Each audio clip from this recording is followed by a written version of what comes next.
కుక్కని ఎలాగైనా చంపి ఆ విష్ణువు కన్నా నేనే గొప్పవాడిని అని నిరూపించుకోవాలి అని అనుకుంటూ, భటులారా ఈ కుక్కని ఏనుగులతో తొక్కించండి అని ఆజ్ఞాపిస్తాడు. భటులు అందరూ అక్కడికి వచ్చి ప్రహ్లాదుడిని సంఖ్యలతో బంధించి ఏనుగుల మధ్య నిలబెడతారు. ప్రహ్లాదుడు మెల్లగా నమస్కరించి, ఓం నమో భగవతే వాసుదేవాయ నమః, ఓం నమో భగవతే వాసుదేవాయ నమః, ఓం నమో భగవతే వాసుదేవాయ నమః అనే మంత్రం పలకడం మొదలు పెడతాడు. ఏనుగులు అన్ని ప్రహ్లాదుడిని తొక్కేయాలి అని పరిగెత్తుకుంటూ వస్తాయి. కానీ అతని దగ్గరికి రాగానే ఒక్కసారిగా ఆ ఏనుగులన్నీ ఆగిపోయి మోకాళ్ళ మీద పడిపోయి ప్రహ్లాదుడికి నమస్కారం చేస్తాయి. అది చూసి హిరణ్యకశిపుడు కోపంతో ఈ ఏనుగులకు ఏమైంది అని కోపంగా ఆవేశంతో స్వయంగా అతనే ఏనుగు మీద కూర్చుని సరి వేగంగా ప్రహ్లాదుడి వైపు వస్తాడు. కానీ హిరణ్యకశిపుడు ఏనుగు కూడా అతని మాట వినకుండా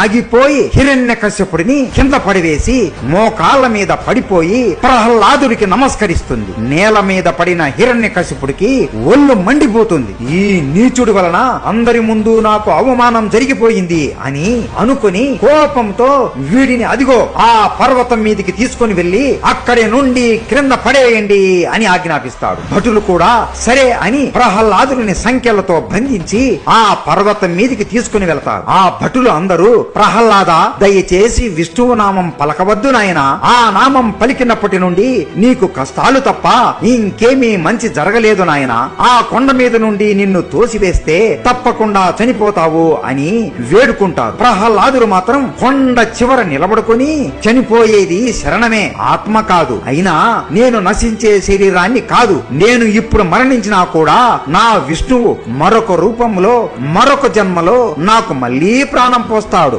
మీరు మా తండ్రి చెప్పిన మాట విని నన్ను ఇక్కడి నుండి తోసేయండి అని నమస్కరించి మెల్లగా ఓం నమో భగవతే వాసుదేవాయ నమః, ఓం నమో భగవతే వాసుదేవాయ నమః, ఓం నమో భగవతే వాసుదేవాయ నమః అనే మంత్రం పలకడం మొదలు పెడతాడు. చిన్న పిల్లవాడిని చంపడం ఆ రాక్షసులకి కూడా అస్సలు ఇష్టం ఉండదు. వారు అందరూ బాధపడుతూ ఏడుస్తూ కొండ చివర ఉన్న ప్రహ్లాదుని మెల్లగా తోస్తారు. అంతే, ప్రహ్లాదుడు అంత పెద్ద కొండ నుండి వేగముగా కింద పడతాడు. ఆ రాక్షసులు అందరూ ఎంతో పెద్ద పాపం చేశాము మనం అని ఏడుస్తూ బాధపడుతూ కొండ కిందికి దిగుతారు. కిందకి వచ్చి చూడగానే ప్రతి ఒక్కరూ ఆశ్చర్యపోతారు. నిగనిగా వెలిగిపోతున్న తామర పువ్వులో ప్రహ్లాదుడు కూర్చుని విష్ణువు నామం జపిస్తూ ఉంటాడు. ప్రతి ఒక్క రాక్షసుడికి అప్పుడు అర్థమవుతుంది విష్ణువు ఎంత గొప్పవాడో అని. అప్పుడు మొట్టమొదటిసారిగా రాక్షసులు